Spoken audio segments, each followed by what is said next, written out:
Əsfənd ayının 19-u Təcəddüd Ruznaməsinin intişar günüdür. Təcəddüd qəzetəsi Şeyx Məhəmməd Xiyabaninin başçılıq etdiyi Demokrat Hizbinin orqanı imiş. Təcəddüd, Təbrizdə qurulmuş Azadistan hökumətinin düşüncələrini yayımlayırdı.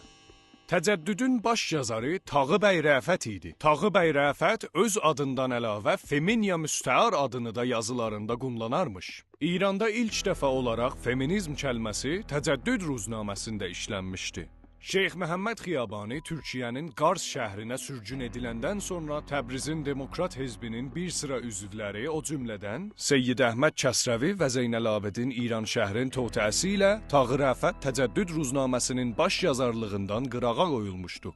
Amma şeyx təbiddən qayıdandan sonra Kəsrəvi və onun düşüncələrinə qarşı Azərbaycansevər Tağı bəy Rəfəti yenə baş yazarlığa seçmişdi. Təcəddüd qəzetəsi o dövrənin təkcə ruznaməsi idi ki, Cilovların Qərbi Azərbaycanda etdiyi cinayətləri yayımlamışdı.